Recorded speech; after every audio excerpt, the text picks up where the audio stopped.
മാറാത്തവൻ വാക്കുമാറാത്തവൻ കൂടെ ഉണ്ടെന്നരുൾ ചെയ്തവൻ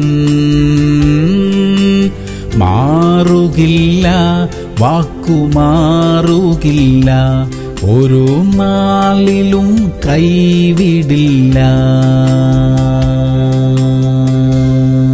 ലൂക്കോസ് 10:41. മാർത്തയേ, മാർത്തയേ, നീ പലതിനെ ചൊല്ലി വിചാരപ്പെട്ടും മനം കലങ്ങിയുമിരിക്കുന്നു. പ്രിയമുള്ളവരെ, നമ്മളും പലപ്പോഴും മാർത്തയെ പോലെയാണ്. ശുശ്രൂഷയുടെ തിരക്കുകൾ, ജീവിതത്തിന്റെ ഭാരങ്ങൾ, കുടുംബത്തിന്റെ ഭാരങ്ങൾ എല്ലാം നമ്മുടെ ഉള്ളിൽ ആകുലതയുണ്ടാക്കുന്നു. അതിനാൽ ഇന്ന് യേശുവിന്റെ സന്നിധിയിൽ നമുക്കിരിക്കാം. അവിടെ സ്വസ്ഥതയുണ്ട്. പലവിധമായ തിരക്കുകളിൽപ്പെട്ട് നമ്മുടെ മനസ്സ് അസ്വസ്ഥമായിരിക്കുകയാണ്. എന്നാൽ ഇന്ന് യേശു കർത്താവിന്റെ സന്നിധിയിൽ ഒരല്പസമയം ചെലവാക്കാമെങ്കിൽ നമ്മുടെ പല വിഷയങ്ങളും മാറിപ്പോകുന്നത്, നമ്മുടെ ഹൃദയത്തിന് സമാധാനം ലഭിക്കുന്നത് നമുക്കറിയാം. ഇന്ന് നമുക്കത് അനുഭവിക്കാം. പ്രാർത്ഥിക്കാം. സ്വർഗീയ പിതാവേ, മനം കലങ്ങിയിരിക്കുന്ന ഒരവസ്ഥയിലാണ് ഞങ്ങൾ. പലവിധ വിഷയങ്ങൾ ഞങ്ങളുടെ മുന്നിലുണ്ട്. കർത്താവേ, ഞങ്ങൾക്ക് സ്വസ്ഥത തരണമേ. സമാധാനത്തോടെ ജീവിക്കാൻ കൃപ തരണമപ്പ. യേശു ക്രിസ്തുവിന്റെ നാമത്തിൽ തന്നെ. ആമേൻ, ആമേൻ, ആമേൻ.